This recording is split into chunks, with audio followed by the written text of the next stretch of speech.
but this role of Dr. Cassandra Rayleigh that they've written.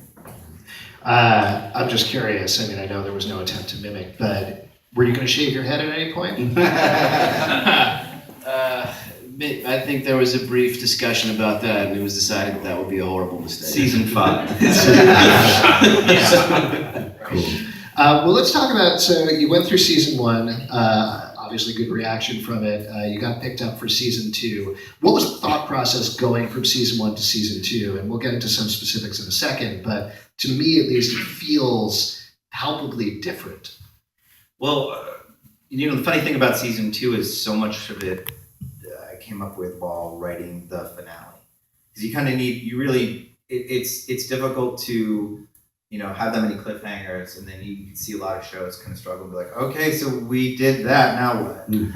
So we knew there was many scenes developed while developing the finale. But it did always feel like it would take a minute for this show to grow. That these characters had to go through that first season. There had to be those betrayals, the character arcs of Cassie and Cole, in order to finally come together. It's almost like season 1's the prequel to season 2 in a lot of ways. So, but that was always the plan. What about for you guys? How do you feel your characters evolved from season 1 to season 2? I mean, in a certain way, without getting too much into spoilers, it's almost like they switch. Yeah, there's absolutely an inversion. My character, James Cole, starts off as this very callous, hardened figure, child of the apocalypse, and he's sent on a suicide mission to assassinate somebody, and he's very willing to do it. Doesn't really value human life, and then he meets this woman who all she wants is to help people, save people, heal people, and he's influenced by her. Learns to love because of her, learns to value human life, and then she, on the other hand, ends up visiting my future, my world, and starts coming around to my way of thinking. That's such a typical guy thing to say. Busted. Oh, she finally came around. She should have got to see the future. Yeah, exactly. Come back to my place. I think you'll come around. Come to my time period. Now, time travel, I feel like, makes fans, or like sci-fi fans anyway, super picky. Have you guys encountered just like, actually, I do think that it's more like this. I'm sort of a quantum leap guy, so when do they jump into like other genders? Yeah, I mean, there's totally some of that. You do get a lot of that. Twitter, I'm guilty of spending way too much time on You Twitter. respond to the... Yeah, I have to, They'll be like, the other day, someone was like, well, how come the chair doesn't splinter with him? I'm like, well, it's infused with tachyon reflective. Motherfucker.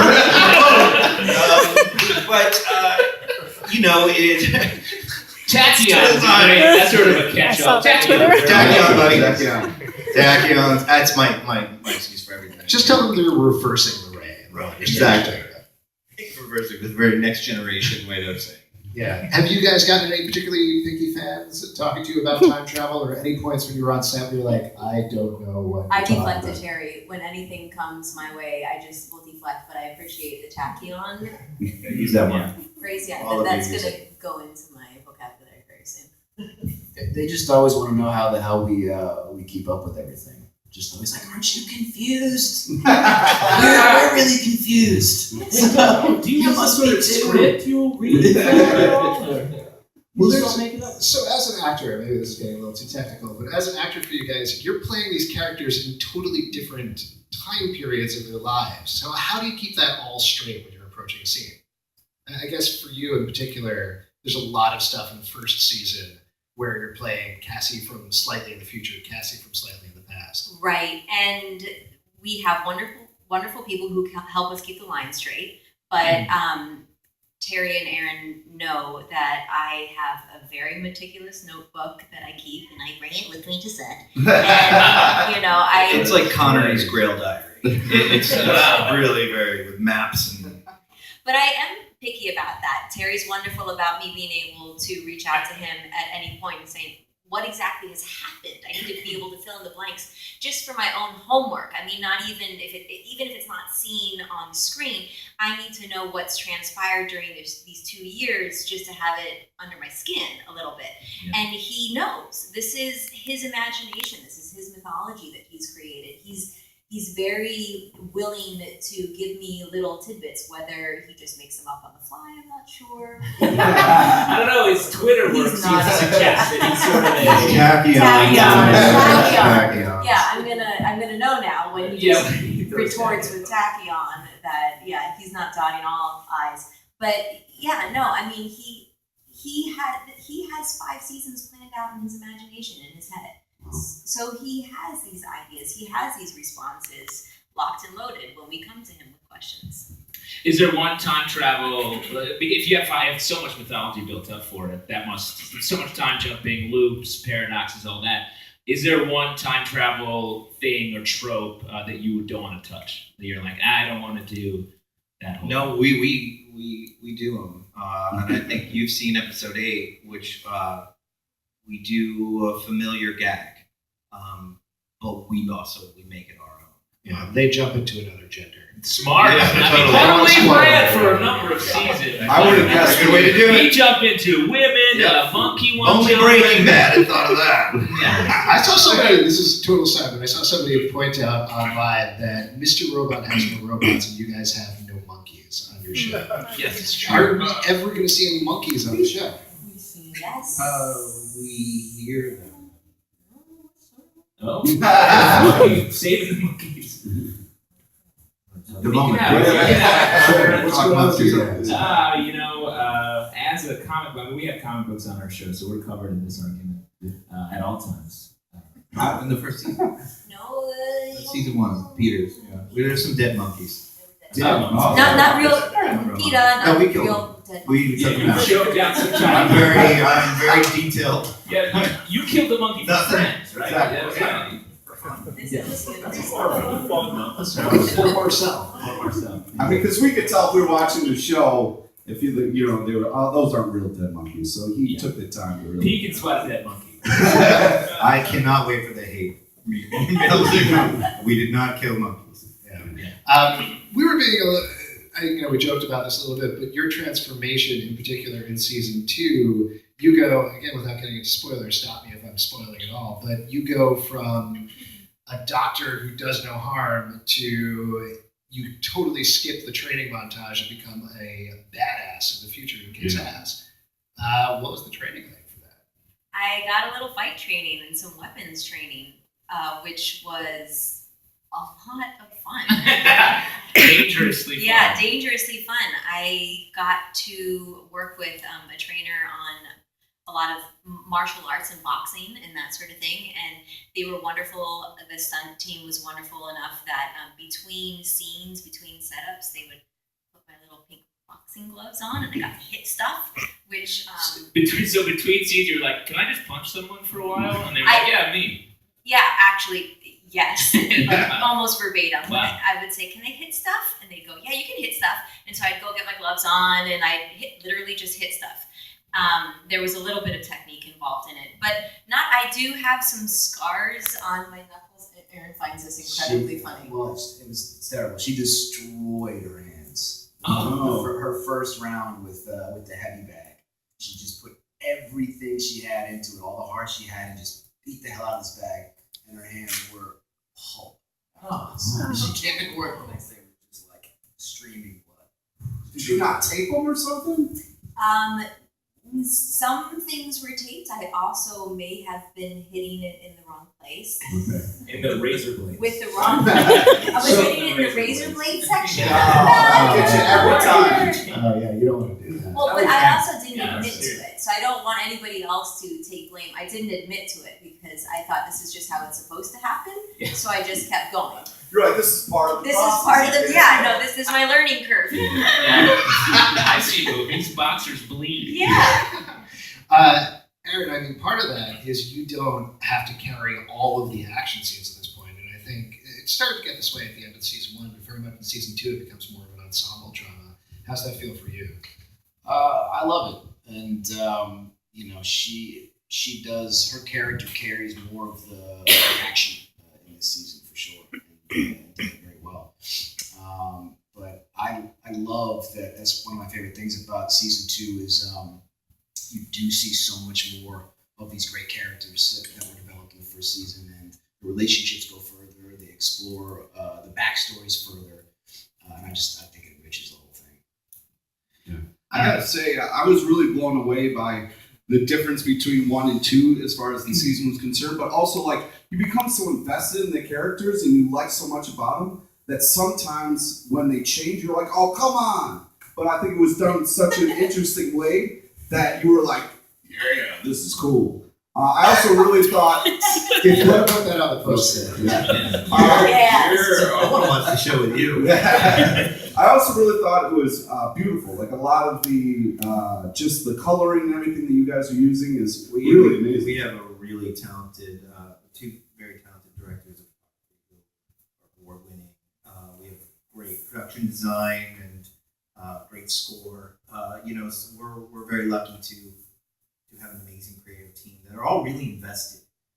They all get these scripts and they're like, "What? Are you serious?" And so that helps, I think, when it really makes more of a cohesive team when creatively you're on the same page. But it's got to be like a designer's dream where it's like, now we're going to do a period piece. Now it's the future where you can make weird choices. Like that's And designers from every department too. Yeah, exactly. Wardrobe, hair, Totally. makeup. They get to do homework in these different eras that they never necessarily thought that they would be able to dabble in. I mean, it's every single department gets to play. What about for you guys as actors? Is there a certain time period you're like, I want to go there and be there? Well, we do a bunch in season 2 now. We have a lot more fun with the time travel machine. We get to go to the 40s, which Cole really enjoys. He investigates cocktail culture deeply. Yeah. And we go to the 70s, which was super fun. We got to drive around in like Serpico cop cars and wear like leather jackets and stuff. Yeah, it was a ton of fun. So you're just writing your dream scenes. I'll be honest with you, I really am. I mean, it is, to be able to do a 70s cop drama kind of thing, but still in the world of our show, and not, hopefully not jump the shark, NATO. Just to make sure it's, to be able to do that it's a blast, and this cast, really fortunate. If I do nothing else right, I cast a pretty good show, and these guys have been amazing partners and really invest in the show.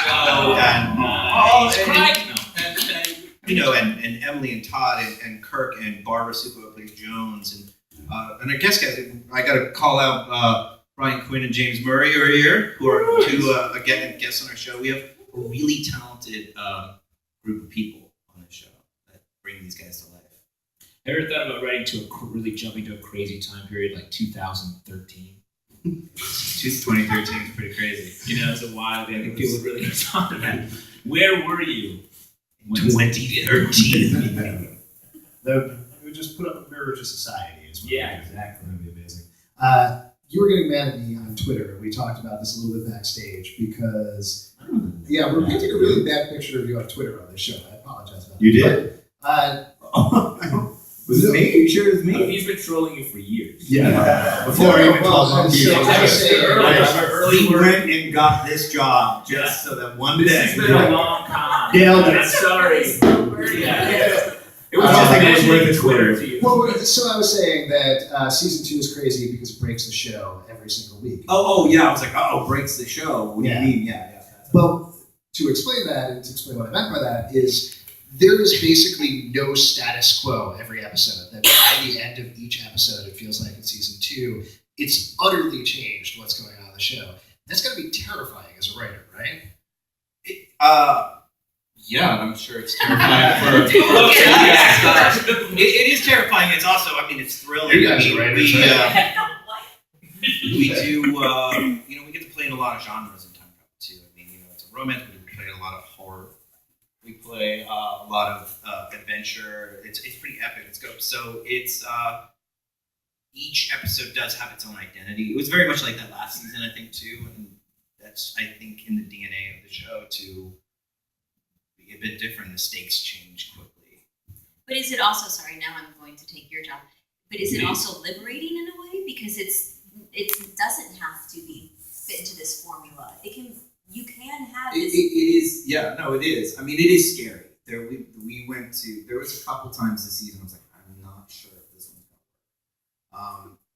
But by the time everybody got done with it, we got in the post, we were like, holy, we were able to do, we do a Monster in the Dark episode, which in our temporal facility, and it is where the time machine is not doing well and is bringing in other things from other time streams. And that sounds cool. And I was worried about there's a big high concept. You've seen it that in the thing, and it totally worked. And actually, due in no small part to these two, who really, again, anytime you're doing time travel or anything, you have to connect to these characters emotionally, or else you're just not going to care. And that's what these guys do. What was it like for you guys then, coming in every week to work, not knowing actually what your show is going to be? I imagine there's a certain level of comfort coming into a procedural and knowing, okay, we're going to hit the same beats every week. But here you're going into a horror movie, you're going into a comedy movie, you're going into a different thing every week. So what's that like for you guys?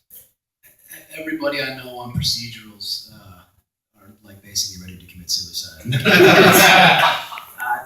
I think it becomes a horrible grind after a while to do the same thing day in and day out. So for me, it's a gift. I think it's great to be able to switch it up, do something different every time you come in. No, sorry, I think that's someone would die and they would do that as a rip from the headline story. Actor bored to death. Solved that. Now, Order. this is a comic book show. We promise we won't really talk about comic books too much, but this season in particular feels very comic book influenced to me. There's a lot of it, yeah. Yeah, I don't know if there's anything in particular we can talk about. Well, Influences, I don't want to spoil anything. influences. Have you read Crisis on Infinite Earths? I haven't. Okay, I don't know. That's okay. That's cool. It's cool, guys. Guys, be cool. Is that kind of a thing, or? We'll talk about it. Yeah, this isn't for them. This is for us. Right. No, there's a lot of different influences. For the show, some video games. The Last of Us was at least aesthetically was a big important thing. But I mean, certainly we will talk a lot about it. It's just going to be our Killing Joke episode. It's going to be even sort of iconic images we'll pull from all sorts of places, whether it be an anime or comic book. So. Was there anything in season 1 like that in particular you could call out? Yes, I will say this, and I'll get kind of slammed for it, but the old Jennifer Goines in the future, in the first season, her aesthetic was influenced by the manga Akira. It was older, so she had this very big sort of Asian hat on. Everybody referred to it as the Raiden hat because it looked like Raiden from Mortal Kombat. But yeah, there are times when that happens quite a bit. Since it is a comic book show, I think we'd be remiss not to ask you, Aaron. You were Pyro in the X-Men movies. What's it like to wield fire in your hands? What is it like? Yeah, what's it like? What does it feel like? Yeah, you did all those no CGI, right? Right. That You took can a lot of actually do training. that, right? It feels embarrassing. Dude, just stand in front of the grooving like, and there's nothing coming out. Yeah, they actually issued a bunch. I remember I like the first series of like on-set photographs, still photographs where they were taking. They asked me to pose in different, very dramatic ways, cupping the fire. And Upping the fire. I told The title of our. so I felt silly doing it. So I just want to make sure, guys. There's definitely going to be fire in my head. Add the fire. When these actually go out, right? And of course, like the whole first series of publicity shots that they sent out, there was no fire. Oh. They forgot to put the fire in, and I looked like an idiot. They were like, "What is he cupping? What is he cupping? Hey, show us the feel." Oh, these Cupheads, the famous mutant Cupheads. Cupheads, yeah, deadly. Yeah. Great. But other than that, is it an experience where you would want to come back at some point for the series, or are you done with it? What to play Pyro again? Yeah. Oh yeah, sure. It's fun. It was a great time, and I got to work with like Ian McKellen, which was a complete dream. I had grown up one of the few VHS cassettes that I had in my home. So that tells you how old I am. Was Ian McKellen's Richard III, which I watched like over and over and over again. So there was What boy doesn't grow up? That's the answer we knew you were going to say. So of course I do it. Yeah, I loved it. I don't think it's gonna happen. Sorry. No. That's all right. You just broke Pete's heart. Big pilot. You'll be all right, Pete. Hopefully. Yeah, all good. there'll be other things. Before we move over to some questions from this awesome audience, I just want to ask you guys, tease one thing coming up in the season that you can actually talk about that you can't wait for people to see. We'll start with Terry. Or starting with Terry, I was. It's weird they both my look gears at you. are Yeah. What can we tease? I mean, like I said before, the time travel element. It's a lot more fun this year. A lot more jumping around. Yeah. The last 3 episodes are mind. I will say, and you know, I with great confidence, I can say they're pretty extraordinary in all aspects of this production, as far as what we were able to accomplish and put on screen, and the performances and the story, and it's the payoff to a lot of questions the audience is going to have about the mythology. And there's some pretty amazing performances. So I'm really excited to. There's a couple of nights I'm looking forward to being on Twitter and watching that live thing come in. Yeah. What? Yeah. People be like, well, do the pants time travel, or do they not? The pants in the counts. And Amanda, for you? I second what Terry said, but I know that's a cop-out answer.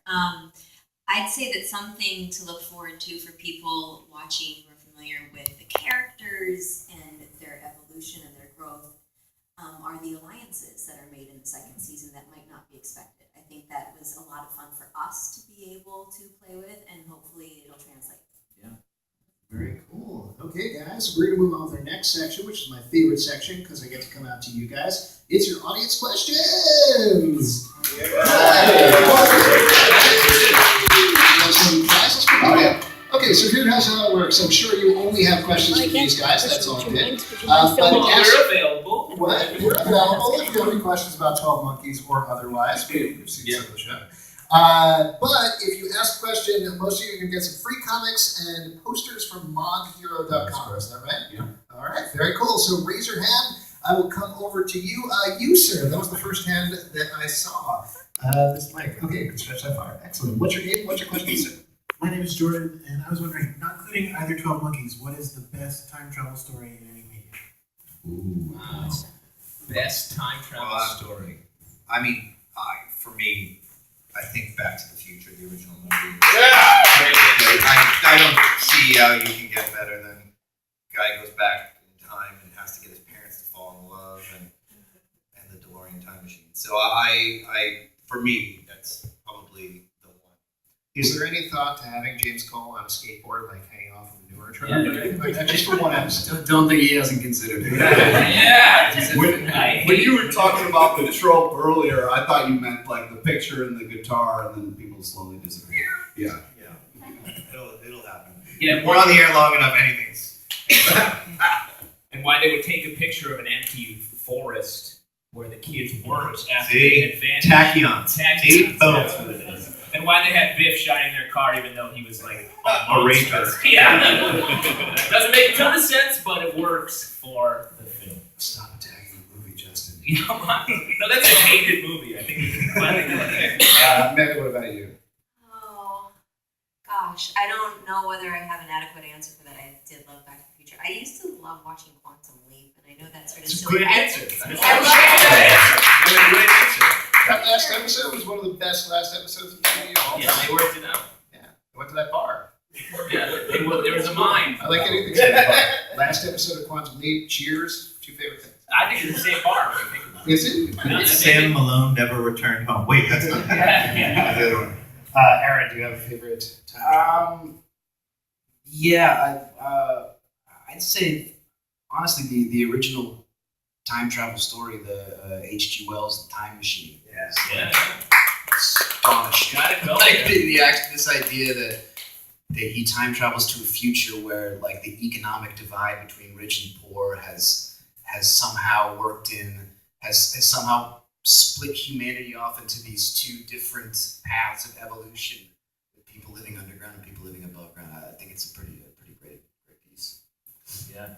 I was curious, just this is something I wanted to ask you earlier. Why is it that every post-apocalypse tale has people being like, and immediately we're putting on old-timey clothes and we're breaking into clans? What's up with that? We're breaking into what? Breaking into clans. Like, as soon as the world ends, everybody's like, well, I'm done with these clothes, put on these old clothes. I think their clothes just get old and become bowler hats and ties. Oh, okay. It's true. If your t-shirt will age and become a jacket with a little. Well, you know, one of the things we talked about in the writers' room, and it's realistically, if 7 billion people were to die today, or most of the population on the planet, there would be plenty of clothes. They're everywhere. You can go in any store, and you can wear new underwear for the rest of your life. That's what we were talking and about. we were like, do we try that? Well, that's why I think it's fucked up on Walking Dead. Change your clothes. Put on nicer clothes. They look so filthy. We talked about that when we were shooting the pilot in Detroit in the dead of winter, and everyone was wearing futuristic rags, and we were freezing. And we just like Terry's argument. We said, "There's warehouses full of Gore-Tex everywhere. No one's using them. Where's the North Face? You know, Plenty of booze. So many iPhones. Amazing, great question. We can take another question. You, ma'am, over there. I'm going to see if I can stretch the mic. I can't. Wait. Here. Hi, I'm Maria. Hi, Maria. Hi, Maria. Maria's one of our vocal fans online. Thank you. I have a question that really applies to all of you in one way or another. Everyone's got backstory. I mean, as a writer, you might have some facts that exist in your mind, even if they're never going to get on the screen. And actors often keep something going on in their mind, even if, again, it may not be canon, but it works for you to develop a character. Do you have anything like that? Terry, do you have something that for the other 2 that they don't know about? And do you two? We were actually talking about Cassie's past last night at dinner. That's going to play an important role in the future. Certainly for Emily Hampshire, she needs to know the day-by-day diary of what Jennifer Goins has gone through, and I think it really helps. You know, same thing with Cole too. I think anytime you can offer, you know, any kind of history that might, you know, evoke an emotion or a feeling for an actor, I think they would really appreciate knowing that, instead of me saying, you know, 6 months later, oh, by the way, you watched your parents gunned to death. Yeah, that might have dictated how they would have played things differently. So, Can you give me an example? I can tell you that in the pilot episode, when James Cole takes Dr. Rayleigh hostage, he proves to her that he knows her, and he rattles off a list of facts about her life, which were incredibly informative for me creating the character. I had a whole laundry list of things that had happened to her that I was able to then provide my own backstory and my own journey, you know, for this person, which dictates the way she behaves and how she would react in a certain situation. And that was all just on the page. Whether they, you know, knew or not that they were giving me this gift, it was very, very helpful. yeah, no, there's a specific thing that happened with Cassie and her mother that we talked about in the pilot but have not gone to yet, which we're going to revisit. Hopefully, this is very cool. Are there any fan things or things that you guys have come up with that absolutely 100% never will happen on the show ever? That's a weird question. Well, something like fan things we come up with? anything that you as fans of the show. Oh yes, there's a theory. I don't want to say it out loud because I think it's fun to sit there and think. You know, I try not to. Every once in a while, I will. But you know, fans have they ask a lot about Cole's mom, about Jennifer's mom, and it's easy to make a connection. I can right now say yay or nay about something like that, but I think it's fun for them to talk about and to dream about, and that's We had a connection, like maybe they have the same mom. that is a fan theory. So they have a whole Luke Leia thing going on? I mean, that's a fan theory. All right. Yeah. That's now exactly It worked out for the Skywalker family. Or maybe not. Maybe not. Not really. Yeah, exactly. I don't know if you've seen the movies, man.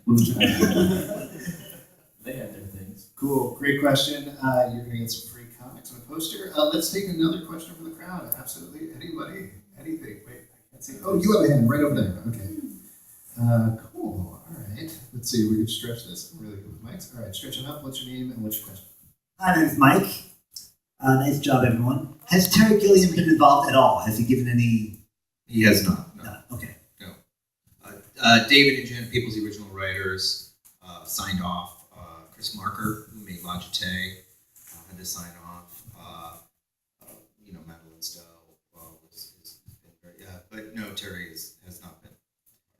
But at the same time, you guys have done plenty of shout outs to the movie, particularly the first season. Yeah, we do. Yeah, good eye if you, or good ear too. Yeah. Well, there was the J.D. Peoples. J.D. Peoples, yeah, the mental institution named after it. There's a few. There's lots of bits of dialogue and things and nods we do quite often. Yeah. Have you at this point? Was that all first season? Did you run through all those references, or are there stuff? Oh no, there's more. Even down to wardrobe.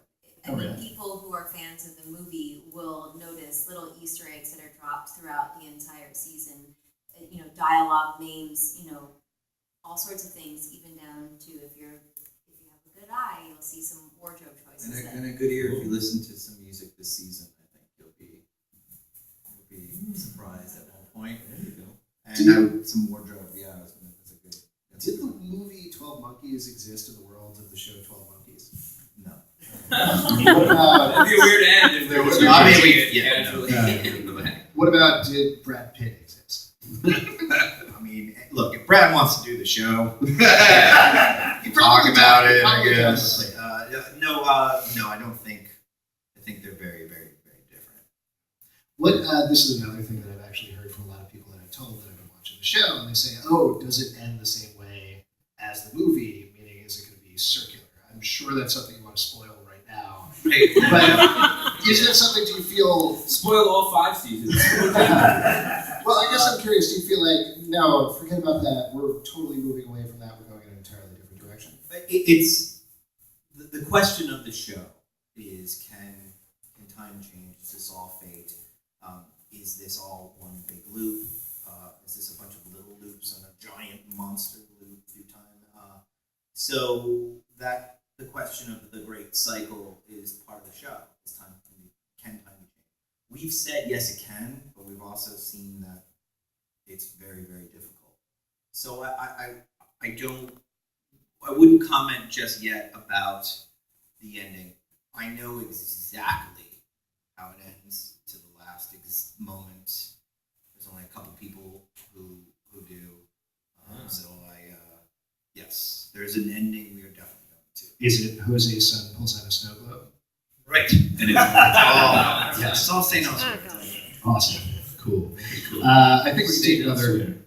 Always St. Elsewhere. Or Cheers. Both great shows.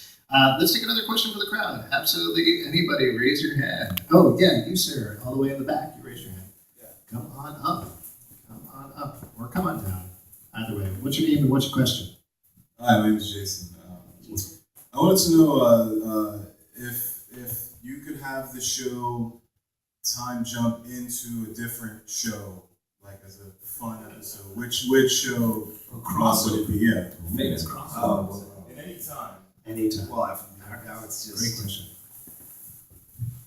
The Shield. Shield. I love it. Actually, this season we have Jay Carnes from The Shield who played Dutch on a couple times. I'm just thinking now. I'm just riffing on my favorite shows. Battlestar Galactica. Shows I like. Game of Thrones. How fun was Because I can alternate hero. It seems really dangerous. Yeah. Right around a dragon. Right. There you go. Hop on a drink. We have dragons this season. I'm not Yeah. they're everywhere. I'm excited for Westworld too. Yeah. The show doesn't exist yet, but I'm excited to see it, and I would like to jump into it. Once it exists. Watching it is right. That's a sneaky way to find out what these people like in their own time. What are you fans of? We were actually talking about this a little bit before the show. You guys reuse cast members from a lot of different shows. I mean, clearly Nikita, there's a bunch of folks on there from that. I was noticing there's a ton of Orphan Black folks as well. That's Toronto, yeah. Yeah. We shoot up in Toronto. After a while, you're using the Nikita. And the It's a Orphan small Black. casting pool. Yeah. There are only like 6 actors up there. So the actors move to Toronto, famous. I mean, maybe you just answered this, but if you could have, like, Dream cast shows up, they're totally different characters, they're a group in the post-apocalypse, they show up on the show, what cast would you guys steal for one episode? What cast or what actor? What cast? Full cast? Full cast. Wow, that's tricky. What year are we living in? Speaking of time travel, all these shows are from the mid-90s or earlier. We talked about. Alf? Yeah. That's an answer. That would explain why there's no cats, right? No cats. Yeah. There's no cats. The future's not that bad. I don't like cats. All right. Yeah, it's everyone I met a cat that was like a dog one time. It was really cute. Wait, this, how do we get the cat? As far as what about you guys? What cast would you rather? So it's basically the same question, right? Just like what cast and what TV show? So it's a little bit different. You would jump into that TV show, so like you jump into Game of Thrones versus Game of Thrones cast would show up and be like, "We're a gang, we're gonna take you down." I'd like to That's, see. I have a really good sense of I'd it. like to see Yeah. what would happen if the Sopranos jumped in. Interesting. I think that'd be interesting. That would be fun. I feel like I'm sticking with my answer. Game of Thrones cast come and try to tough it out in the apocalypse. They're terrifying. Who would you take out first? So many good jokes. I can't. Yeah. Like what? It's true. She challenged you. It's a duel. No, Cool. don't say it. I think it's better you don't say it. You know what I'm doing. Yeah, I know what you're talking about. You got some free comics. Very quick, we don't have any more prize packs, but does anybody have any questions? Real quick, super lightning round. Any questions at all? No? All right. Oh, wait. All right, we have one more question from over here. Okay. Wait, you got to stretch over. Come on. Here. Tell you what, you whisper your question to me. It's kind of a follow-up for, like, what are you currently reading or binging? Okay. Well, I think currently, Aaron, why don't you start? We were talking about this last night at dinner. Yeah, a couple of shows that maybe they are getting attention, but for me they flew under the radar. This great BBC Netflix show called Happy Valley. Oh yeah. Which is like really super depressing. Well, it's much darker and grittier than the promos would lead you to believe. Yeah, and it's surprising. And the title as well. It is an ironic title. It is not.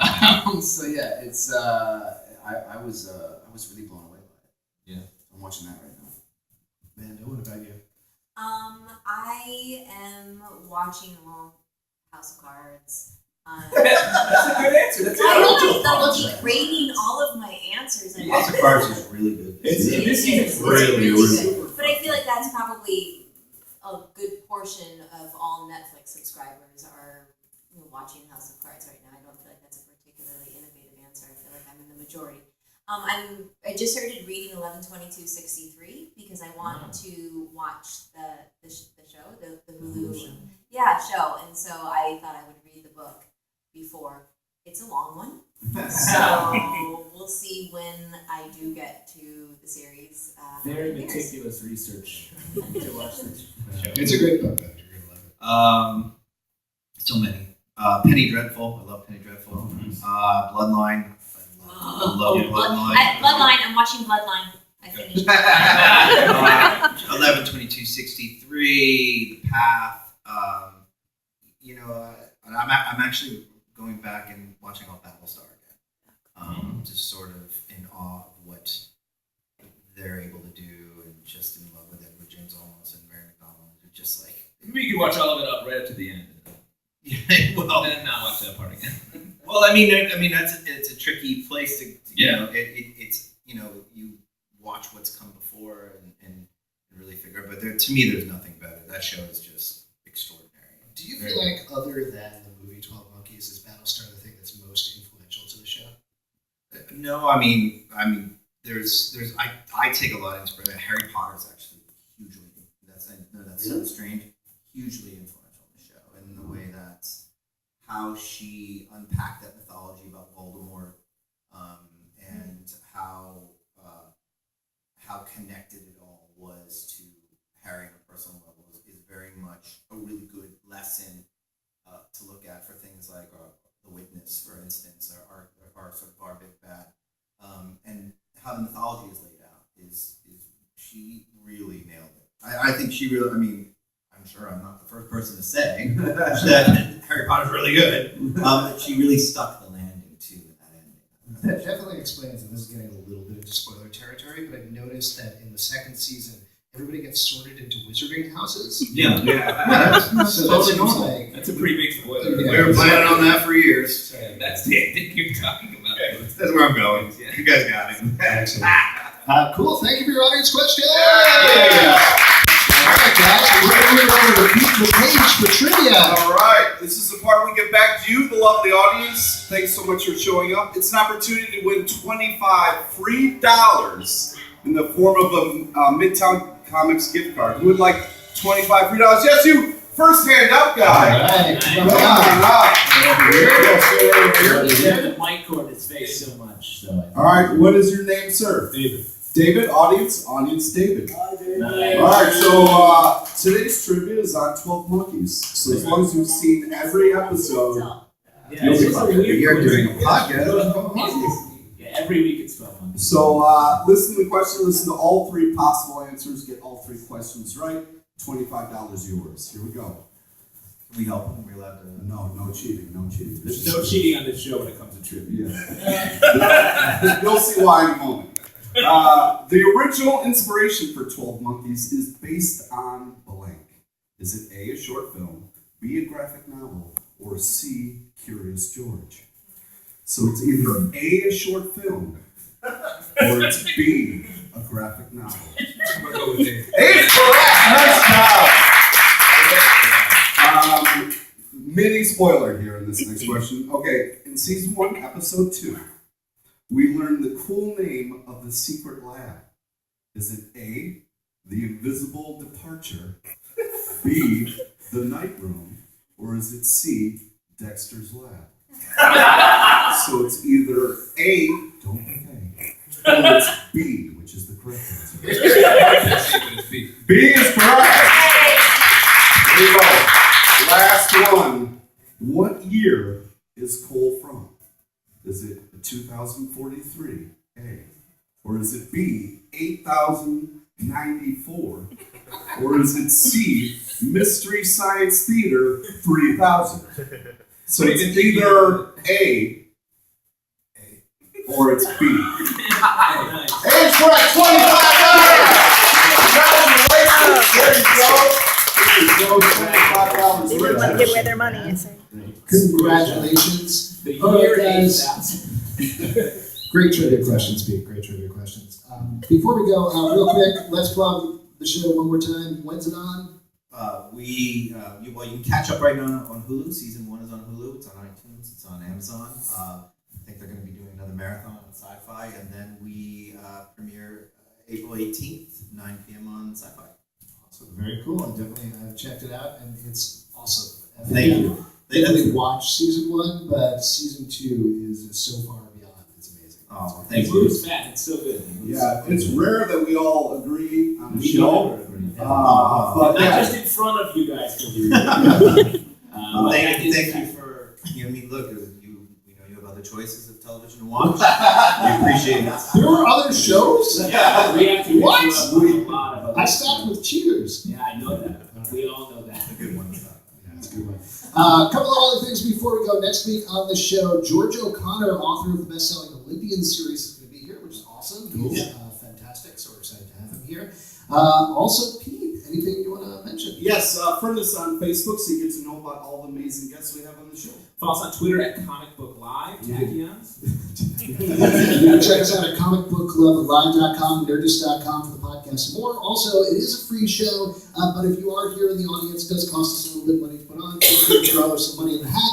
Or if you're listening online, you can throw it in our virtual hat, gofundme.com/comicbookclubalive. There's a couple of people we want to thank. We want to thank Terry for being on the show.